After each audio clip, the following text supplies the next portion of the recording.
अच्छी और सच्ची खबरों की शुरुआत करेंगे चक्रवाती तूफान दाना से। आज देर रात ये तट से टकराने वाला है, जिसके बाद ओडिशा से लेकर पश्चिम बंगाल तक में तूफान तेज रफ्तार के साथ अपना असर दिखाएगा और इन दो राज्यों के अलावा कुछ और राज्यों में भी इस दाना तूफान का असर देखने को मिल सकता है। हालांकि केंद्र से लेकर राज्य सरकारें इस तूफान को लेकर अलर्ट मोड पर है। मोर्चे पर एनडीआरएफ, एसडीआर की टीमें पूरी तरह से मुस्तैद हैं। मेडिकल टीम से लेकर पुलिस बल तक की विशेष तैनाती की गई है।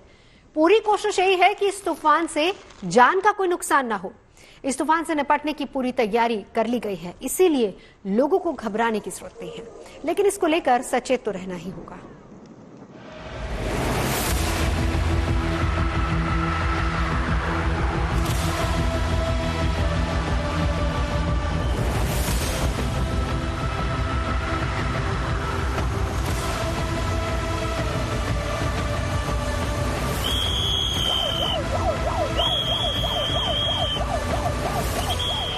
समुद्र में तूफान आ रहा है।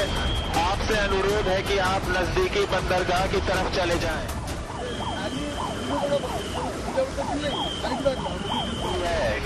समुद्र में तूफान आ रहा है।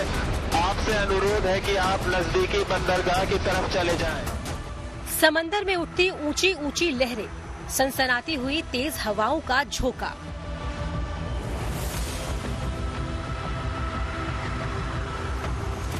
ये तस्वीरें बता रही हैं कि चक्रवाती तूफान दाना किस रफ्तार से आगे बढ़ रहा है। ओडिशा और पश्चिम बंगाल के तटीय इलाकों में लोगों को तूफान को लेकर बकायदा अनाउंसमेंट करके सावधान किया जा रहा है।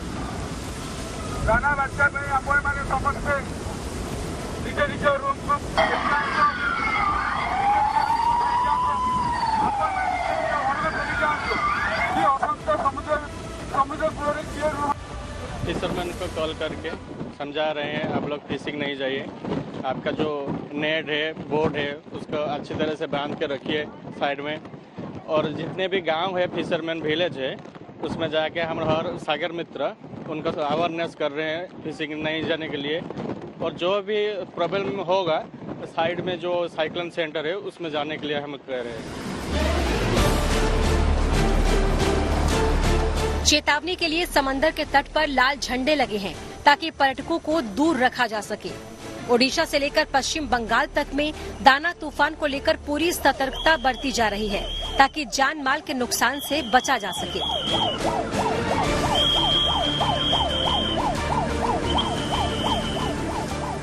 व्यवस्था ऐसी कर ली गई है कि जो भी वल्नरेबल इलाके हैं वहां से लोगों को तुरंत रेस्क्यू सेंटर में रखा जाए और तब तक रखा जाए जब तक कि ये खतरा टल न जाए। तो यही एक उपाय है। कोशिश की जा रही है कि जो जान का नुकसान है वो कम हो। हालांकि जो माल का नुकसान है वो हवाओं की गति पर निर्भर करता है और वो उस पर किसी का कंट्रोल नहीं है। लेकिन डिजास्टर मैनेजमेंट और एनडीआरएफ की टीमें तैयार है। सड़कें अगर बंद हो गई तो उनको खोलने की तैयारी, जो कोई अगर कोई बिल्डिंग या कोई घर गिर गया तो उसको किसी तरह वहां पर मदद पहुंचाई जाए। तो ये सब उपाय किए गए हैं। बंगाल की खाड़ी से उठा चक्रवाती तूफान दाना आज देर रात करीब 2 बजे ओडिशा के तट से टकराएगा, जिसका असर ओडिशा, पश्चिम बंगाल, आंध्र प्रदेश, तमिलनाडु, झारखंड, छत्तीसगढ़ से लेकर बिहार तक में हो सकता है। हालांकि सबसे ज्यादा असर ओडिशा और पश्चिम बंगाल में होगा। इसको लेकर एनडीआरएफ ने ओडिशा और पश्चिम बंगाल में मोर्चा संभाल लिया है। तटीय इलाकों से लोगों को सुरक्षित जगहों पर शिफ्ट कर दिया गया है। तूफान ओडिशा में भितरकनिका नेशनल पार्क और धामरा पोर्ट के पास लैंड करेगा। मौसम विभाग के मुताबिक लैंडफॉल प्रोसेस 5 घंटे चलेगी। जिस वक्त ये तूफान सतह से टकराएगा, इसकी रफ्तार 120 से 130 किलोमीटर प्रति घंटा हो सकती है और तटीय इलाकों में 20 से 30 सेंटीमीटर तक बारिश हो सकती है। धीरे धीरे रेनफॉल का इंटेंसिटी बढ़ेगा और जैसे हम पहले पूर्वानुमान किए थे, यही पूर्वानुमान जारी रखे हैं कि सभी जगह पर बारिश होने के साथ साथ कुछ इलाका में कोस्टल डिस्ट्रिक्ट्स और इसका आसपास तो इंटर डिस्ट्रिक्ट से heavy to very heavy rainfall यानी 20 सेंटीमीटर तक रेनफॉल हो सकता है और कुछ स्थान पर एक्सट्रीमली हेवी रेनफॉल यानी 20 से 30 सेंटीमीटर तक बारिश होने का संभावना है। तूफान की वजह से ओडिशा और बंगाल में तेज हवाएं चलेंगी और बहुत भारी बारिश होने का अनुमान है। ओडिशा के भद्रक जिले के इसी धामरा पोर्ट के पास तूफान लैंड करने वाला है। साइक्लोन दाना जैसे जैसे तट के करीब पहुंच रहा है, बारिश और हवाएं तेज हो रही हैं। इस वक्त धामरा पोर्ट के पास बेहद तेज और मूसलाधार बारिश हो रही है। इस वक्त जहां पर हम हैं, लैंडफॉल धामरा पोर्ट से भितरकनिका के बीच होने की आशंका है। ऐसे में सबसे ज्यादा प्रभाव इसी जगह पर पड़ने वाला है। तूफान को लेकर ओडिशा में पूरी चौकसी रखी जा रही है। 14 जिलों में 10 लाख लोगों को शिफ्ट किया गया है। इधर थोड़ा हाई अलर्ट है। अभी प्रशासन तरफ से सभी कलेक्टर वगैरह आए थे और सभी व्यवस्था सही है और एनडीआरएफ टीम वगैरह सब सही है। तूफान से होने वाले नुकसान को रोकने के लिए पश्चिम बंगाल में भी पूरी तैयारी हो चुकी है। बहुत सारे कदम लिए गए हैं। आप देख सकते हैं इस वक्त जो समंदर है उसका कंडीशन क्या है, और यही कारण है कि दीघा जो एक बहुत ही पॉपुलर टूरिस्ट स्पॉट है उसको बिल्कुल खाली कर दिया गया है। जितने भी तटीय क्षेत्र हैं उड़ीसा और बंगाल के तटीय क्षेत्र में, वहां के जो लोकल्स हैं उनको दूर जगह में जो हाईलैंड है वहां पे शेल्टर होम्स में रखा गया है। ओडिशा और पश्चिम बंगाल समेत जिन राज्यों में दाना तूफान का असर होने की संभावना है, वहां एनडीआरएफ की टीमें तैनात कर दी गई हैं और दिल्ली से भी पूरी निगरानी रखी जा रही है। यहाँ पर आप देखिए कि जो तमाम टीमें, चाहे वो उड़ीसा हो, वहां पर सबसे ज्यादा इफेक्ट हो रहा है, पश्चिम बंगाल हो, वहां पर भी इफेक्ट काफी इस साइक्लोन का रहेगा। तो उसी हिसाब से एनडीआरएफ की टीमें यहाँ पर लगाई गई हैं। इसके साथ ही झारखंड में 9 एनडीआरएफ की टीमें हैं, आंध्र प्रदेश में भी एनडीआरएफ की टीमें लगाई गई हैं। एनडीआरएफ के कंट्रोल रूम से 24/7 लगातार यहाँ पर मॉनिटरिंग की जा रही है। साइक्लोनिक स्टॉर्म दाना जो डेवलप हुआ है बे बंगाल में, इसको देखते हुए एनडीआरएफ की 56 टीमों की तैनाती की गई है 5 डिस्ट्रिक्ट्स में, जिसमें उड़ीसा में 20 टीमों की तैनाती की गई है, वेस्ट बंगाल में 17 टीमें हैं, झारखंड और आंध्र प्रदेश और छत्तीसगढ़ में भी 19 टीमें मौजूद हैं, खासतौर पर पोस्ट लैंडफॉल इफेक्ट जो है उसको टेक केयर करने के लिए। इसमें जो सबसे ज़्यादा जो हमारा इम्पैक्ट एरिया होगा वो उड़ीसा और वेस्ट बंगाल होगा, इसलिए यहाँ पर फोकस एरिया है। भद्रक डिस्ट्रिक्ट जो है उसमें बताया जा रहा है कि लैंडफॉल का सबसे ज़्यादा इम्पैक्ट होगा।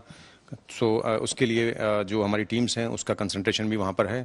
इवैक्यूएशन की कार्रवाई बड़े पैमाने पर चल रही है। तकरीबन 1,72,000 लोगों को इवैक्यूएट किया गया है उड़ीसा में। वेस्ट बंगाल में 1,50,000 लोगों को इवैक्यूएट किया गया है। तो उसको लेकर के पूरी तरीके से एनडीआरएफ जो है वो चौकस है। दाना तूफान को लेकर ओडिशा और पश्चिम बंगाल सरकार पूरी तरह से अलर्ट मोड पर है। ओडिशा के 14 जिलों में सभी शैक्षणिक संस्थान 25 अक्टूबर तक बंद रहेंगे, तो वहीं पश्चिम बंगाल में 26 अक्टूबर तक के लिए 7 जिलों में शैक्षणिक संस्थान बंद कर दिए गए हैं। इसके अलावा तूफान के मद्देनजर ट्रेनों से लेकर फ्लाइट की आवाजाही तक पर बंदिशें लगाई गई हैं, ताकि इस तूफान काल में किसी तरह की अनहोनी की गुंजाइश न रहे। ओडिशा के धामरा से अनुपम मिश्रा, पश्चिम बंगाल के दीघा से इंद्रजीत कुंडू और दिल्ली से जितेंद्र सिंह के साथ bureau report, good news today. दाना तूफान से निपटने के लिए ओडिशा सरकार पूरी तरह से तैयार है और सरकार की कोशिश जनहानि को पूरी तरह से रोकने की है। लिहाजा मुख्यमंत्री मोहन चरण मांझी लगातार तैयारियों की समीक्षा करते नजर आ रहे हैं। तैयारियों को लेकर उन्होंने क्या कुछ कहा वो भी आपको सुनवाते हैं। लगभग 3 लाख से ज्यादा लोगों का ऑलरेडी कंप्लीट इवैक्यूएशन हो गया। अभी तक 2300 से ज्यादा गर्भवती महिलाओं को भी सुरक्षित स्थान को स्थानांतरित किया गया है।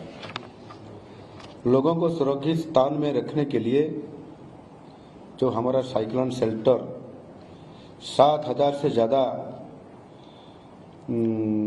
वो तैयारी और स्वतंत्र भाव में उनका व्यवस्था किया गया है। उसमें से सबको रखा गया है। इसके लिए अतिरिक्त मेडिकल टीम और वेटनरी टीम का भी डिप्लॉय किया गया है। महाप्रभु श्री जगन्नाथ के आशीर्वाद से हम हमारे जो मकसद है जीरो कैजुअल्टी, हम जरूर सफल होंगे। और उधर पश्चिम बंगाल सरकार भी दाना से निपटने के लिए पूरी तैयारी कर चुकी है। मुख्यमंत्री ममता बनर्जी ने तूफान के आने तक आज रात न बनना यानी कि सचिवालय में ही रहने का ऐलान किया है। पश्चिम बंगाल सरकार अपनी तरफ से पूरी तैयारियां रखे है, क्योंकि हम लोग अभी खड़े हैं नवान्नों में एडमिनिस्ट्रेटिव जो बिल्डिंग है पश्चिम बंगाल सरकार की, वहां पे जो है क्लोज जो है कि वॉच रखा जा रहा है यहाँ पे।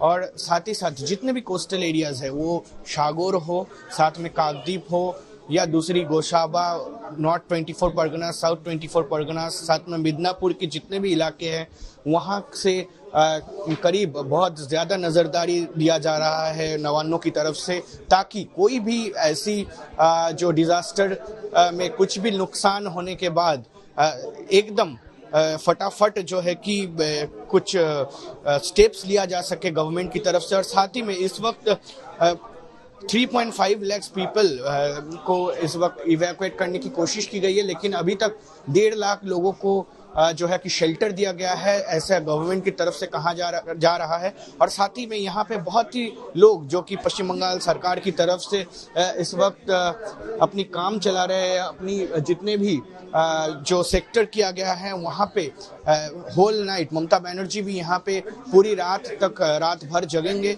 और साथ ही साथ इस वक्त जो है कि बहुत ही सामने से नजरदारी चलाया जा रहा है। और साथ में कोलकाता तथा जितने भी डिस्ट्रिक्ट्स है पश्चिम बंगाल के, सारी जगह पे जो है कि ये जो दाना साइक्लोन जो है उसकी प्रभाव कम पड़े और साथ साथ लोगों को रक्षा किया जाए, ये चीज जो है कि ममता बनर्जी की तरफ से बार बार कही जा रही है। कैमरा पर्सन प्रवीण विश्वास के साथ अनिर्बान। और अब बात करते हैं वंदे भारत के नए स्वरूप की। 60 वंदे भारत ट्रेन में चेयर केयर के हिट होने के बाद अब स्लीपर वर्जन को लॉन्च करने की तैयारी हो रही है। वंदे भारत स्लीपर ट्रेन को 800 से 1200 किलोमीटर दूरी की यात्रा के लिए तैयार किया गया है, यानी कि अब रात में भी 160 किलोमीटर प्रति घंटे की रफ्तार से सफर तय करने की सुविधा मिल सकेगी। प्रोटोटाइप ट्रेन का परीक्षण 15 नवंबर से शुरू होगा, 2 महीने के बाद जिसके खत्म होने की उम्मीद है। और इसके बाद वंदे भारत से स्लीपर सफर करने वाले यात्रियों के लिए यह सुविधा उपलब्ध होगी।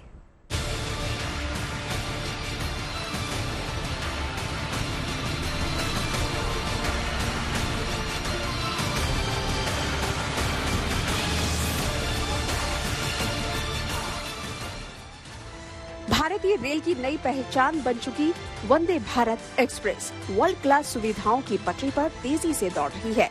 अभी तक चेयर कार तक सीमित रहने वाली वंदे भारत एक्सप्रेस के स्लीपर कोच वर्जन का फर्स्ट लुक सामने आया है।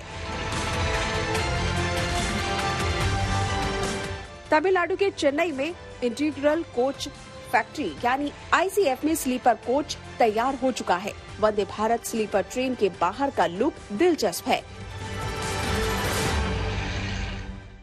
मेक इन इंडिया का बहुत बड़ा ड्रीम था वंदे भारत, वो तो रियलिटी हो गया है। तो उसका नेक्स्ट स्टेप है अभी इस वंदे भारत में स्लीपर कोचेस को इंक्लूड करना। हम अभी वंदे भारत स्लीपर कोच जो कंस्ट्रक्ट हुआ है अभी इंटीग्रल कोच फैक्ट्री चेन्नई पे वहां पे है। चलिए अंदर जाकर देखते हैं कि कैसा लग्जरी और कंफर्ट पैसेंजर्स को मिल रहा है इस स्लीपर कोच पे।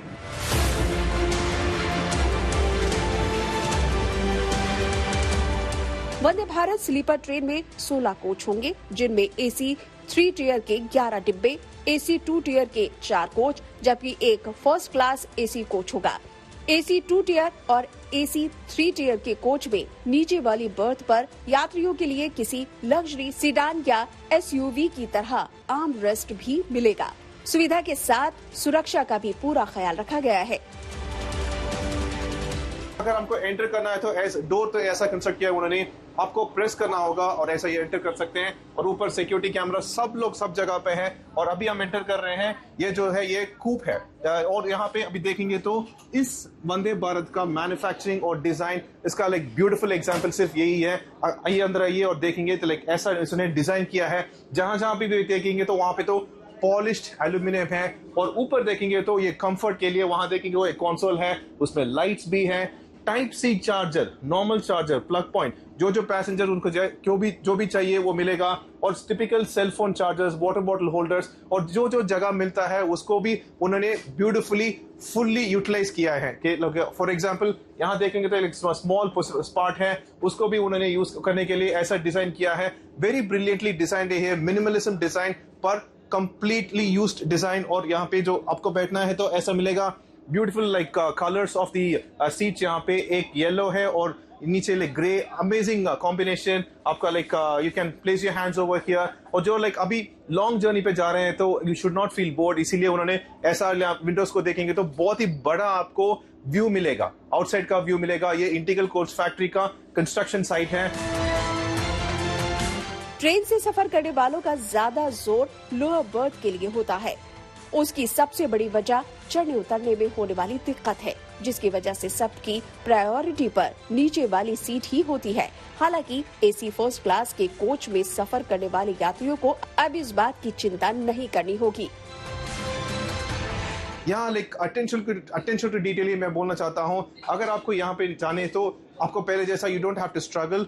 ब्यूटीफुल एल्यूमिनियम फिनिश्ड स्टेयरकेस भी है यहाँ पे, एल्यूमिनियम पॉलिश स्टेयरकेस। सिर्फ आप you just have to climb on it like this और हो गए तो यहाँ पे आप बैठ सकते हैं। और जहां भी आप देखेंगे तो लाइक पूरा जगह पे लग्जरी है। ऐसा ही उन्होंने वंदे भारत के लिए अभी स्लीपर कोच को कंस्ट्रक्ट कर दिया और सून पैसेंजर्स को ये यूटिलाइज करने का भी वक्त आ जाएगा। वंदे भारत एक्सप्रेस के एसी 2 टियर कोच में भी सुविधा की कमी नहीं है। इसमें सफर करने वाले यात्रियों की सहूलत का पूरा ख्याल रखा गया है, जिनमें दिव्यांग पैसेंजर्स भी शामिल है। अभी हम नॉर्मल एसी कोच पे हैं और यहाँ पे अभी डिजाइन को देखेंगे तो इट एक्चुअली रिसेंबल्स एक मेट्रो कोच का डिजाइन पे है। और उसका सिक्योरिटी मेजर्स भी देख सकते हैं। यहाँ पे है fire lock activates at 100 degree centigrade. दोबारा मैं एक चीज दिखाना चाहता हूँ, ये तो like these are necessary items है वेस्टर्न और इंडियन टॉयलेट्स और सच, पर इस ईस्टर्न वेस्टर्न और इंडियन टॉयलेट्स में अभी देखेंगे तो यहाँ पे ब्रेल भी है। जहां भी देख रहे हैं वहां पे आपको एवरी पैसेंजर के लिए उन्होंने लाइक इंपॉर्टेंस दिया है। ये if you going to be visually challenge, उनके लिए ब्रेल्स भी है। और ऐसे आएंगे तो ये है कोच जैसे देख रहे हैं, इट्स एब्सोल्यूट लग्जरी। जहां भी जाएंगे तो लाइक बहुत ही लग्जरी है और उसके साथ ये कलर कॉम्बिनेशन भी ऐसे ही वो फॉलो कर रहे हैं। और यहाँ पे देखेंगे तो इस बारे में अभी इस लाइक ये है येलो और ग्रे के साथ, और ईच एंड एवरी पैसेंजर को यहाँ पे वो कंसोल भी मिलता है जिसने हमने पहले दिखाया था।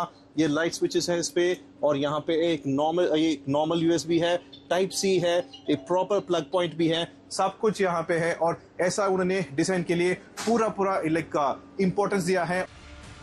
160 किलोमीटर प्रति घंटा की रफ्तार से दौड़ने वाली वंदे भारत स्लीपर ट्रेन को 800 से 1200 किलोमीटर की दूरी की यात्रा के लिए तैयार किया गया है। उम्मीद की जा रही है कि 15 जनवरी तक नए स्वरूप वाली वंदे भारत एक्सप्रेस पटरी पर दौड़ सकती है।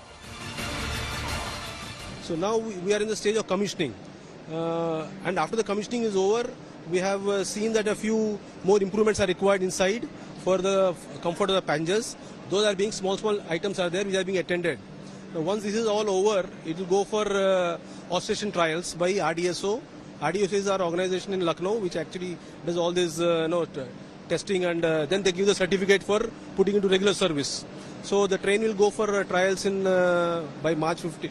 November 15th will be ready, and they will take about 2 months of time. So January 15th, the train will be ready for commissioning in the this thing. देश में इस वक्त 60 वंदे भारत ट्रेन चल रही है, जो रोजाना 120 ट्रिप लगाती है और इस दौरान 24 राज्यों के 280 जिलों को आपस में जोड़ती है। मेक इन इंडिया प्रोजेक्ट के तहत बन रही ये semi high speed modern train अपनी सेफ्टी और वर्ल्ड क्लास सुविधाओं के लिए जानी जाती है। पिछले कुछ साल से रेलवे की तरफ से रफ्तार के साथ साथ यात्री सुविधा पर भी खासा फोकस किया जा रहा है, ताकि भारतीय रेल वर्ल्ड क्लास बन सके। चेन्नई से प्रमोद माधव के साथ bureau report, good news today. और अब बात करते हैं पुष्य नक्षत्र की, जो कि समृद्धि के वरदान पाने का शुभ मुहूर्त है। आज पुष्य नक्षत्र है। ऐसी मान्यता है कि आज के दिन खरीदारी करने पर धन वर्षा का योग बनता है, और यही वजह है कि ज्यादातर बाजार खरीदारों से भरे पड़े हैं। हर कोई अपनी आर्थिक क्षमता के हिसाब से ही खरीदारी कर रहा है। आज गुरु पुष्य नक्षत्र है, साथ ही सर्वार्थ सिद्धि योग भी, लक्ष्मी नारायण योग और अमृत सिद्धि योग के साथ गजब का संयोग बना हुआ है। लिहाजा खरीदारी करने के लिए आज सर्वोत्तम दिन है। ज्योतिषीय गणनाओं की माने तो इन दिनों में सोना खरीदना सबसे ज्यादा शुभ माना जाता है और ज्योतिषियों की माने तो लोग अपनी क्षमता के मुताबिक कुछ न कुछ खरीद कर अपनी किस्मत का ताला खोल सकते हैं। आज के दिन पुष्य नक्षत्र का शुभ योग बना हुआ है। बड़ी संख्या में लोग मकान, घर या सोने चांदी की खरीदी करने के लिए अलग अलग जगहों पर पहुंच रहे हैं। फिलहाल आप देख पा रहे हैं अहमदाबाद का ये एबी ज्वेलर्स, जहां पे बड़ी संख्या में जो लोग हैं वो सोने चांदी की चीज लेने के लिए यहां पे पहुंच रहे हैं।